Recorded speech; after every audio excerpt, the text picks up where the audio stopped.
Hello बच्चों, हम नए टॉपिक के साथ आगे बढ़ने वाले हैं। पिछले टॉपिक में हम लोगों ने पढ़ा था गुरुत्वाकर्षण बल क्यों लगता है और विद्युत बल क्यों लगता है। इस टॉपिक में हम लोग कवर करने वाले हैं विद्युत आवेश, और लास्ट में हम लोग सिलेबस के बारे में डिस्कशन कर लेंगे। बहुत बच्चे का डिमांड था कि सर आप बहुत फास्ट में पढ़ाते हैं, इस वीडियो में हम धीरे धीरे करके आगे बढ़ेंगे।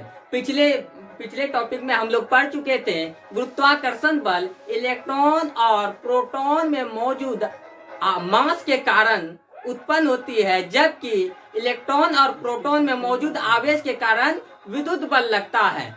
चलिए आज हम लोग टॉपिक को आगे की ओर लेके चलते हैं। विद्युत आवेश ये एक इफेक्ट है, प्रभाव को देखते हैं। इसका किसी भी प्रकार का फिगर आकृति नहीं होती, इसके हम प्रभाव को जानते हैं। जो आगे जब टॉपिक आगे की ओर बढ़ेंगे तब जो है आप लोगों को समझ में आएगी। तो इलेक्ट्रॉन और प्रोटॉन का वह गुण जिसके कारण विद्युत बल लगता है उसी को हम क्या कहते हैं, विद्युत आवेश कहते हैं। जैसा कि जब हम लोग देखते हैं, जब इलेक्ट्रॉन और इलेक्ट्रॉन एक दूसरे के सामने आता है कौन सा फोर्स लगता है, रिपल्सिव फोर्स लगता है। जबकि प्रोटॉन और प्रोटॉन एक दूसरे के सामने आता है कौन सा फोर्स लगता है, रिपल्स फोर्स लगता है। जबकि इलेक्ट्रॉन और प्रोटॉन आ जाने के कारण आपस में एक दूसरे पे क्या लगाता है, आकर्षण बल लगता है, अट्रैक्शन फोर्स लगता है। प्रोटॉन और इलेक्ट्रॉन एक दूसरे के सामने आ जाता है, क्या कौन सा फोर्स लगता है, अट्रैक्शन फोर्स। जब वैज्ञानिक ने जो एक्सपेरिमेंट किए थे तब जब देखा गया था कि रिपल्स फोर्स लगता है और अट्रैक्शन फोर्स लगता है, तो अब ये मान लिया गया था कि इलेक्ट्रॉन निगेटिव है और प्रोटॉन पॉजिटिव मान लिया गया था। दोनों देखा जाए तो दोनों की क्वांटिटी सेम होती है, सिर्फ अट्रैक्शन और रिपल्स को दिखाने के लिए इलेक्ट्रॉन को निगेटिव मान लिया गया था और प्रोटॉन को पॉजिटिव मान लिया गया था। इलेक्ट्रॉन तथा प्रोटॉन का वह गुण जिसके कारण उनके बीच विद्युत बल लगता है उसे ही हम क्या कहते हैं, विद्युत आवेश कहते हैं। ये एक सदिश राशि है, इसमें किसी भी प्रकार की दिशा को दिखाया नहीं जाता है, इसमें परिणाम मात्र परिणाम होती है। इसे किससे सूचित किया जाता है, इसे Q से सूचित किया जाता है। आवेश का ऐसा यूनिट कूलम होता है, जबकि सीजीएस यूनिट स्टेट कूलम होती है। एक कूलम बराबर 3 × 10⁹ स्टेट कूलम होती है। तब तक आप लोग नोट कर लें। आप लोग नोट कर चुके होंगे।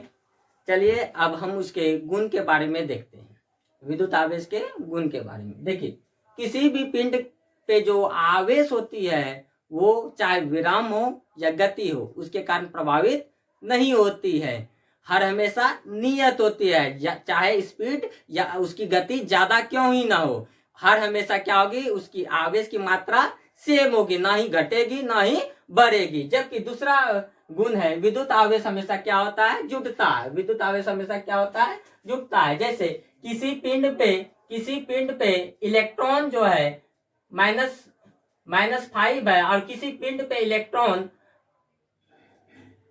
-10 है। यदि दोनों पिंड को आपस में सटा दिया जाए तो इस पे जो चार्ज होगा -5 + -10, हर हमेशा दोनों क्या होगा, जुटता है।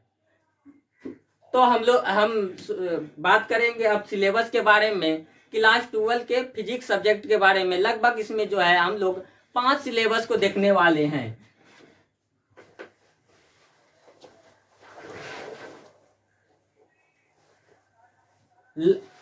टोटल हम लोग 5 सिलेबस के बारे में बात करने वाले हैं। पहला है इलेक्ट्रोस्टैटिक, जो कि अभी चल रहा है।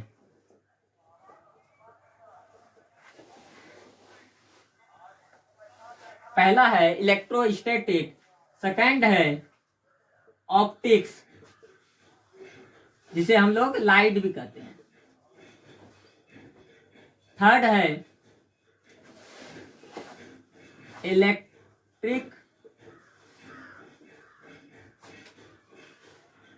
इलेक्ट्रिक करंट, फोर्थ है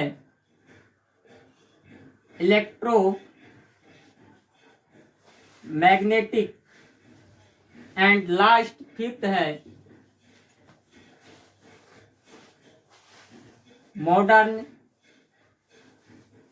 मॉडर्न फिजिक्स। हम लोग अभी इलेक्ट्रोस्टैटिक के बारे में पढ़ रहे हैं।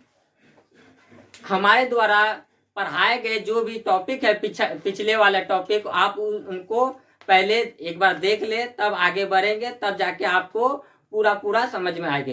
थैंक यू, मिलते हैं नेक्स्ट टॉपिक के साथ।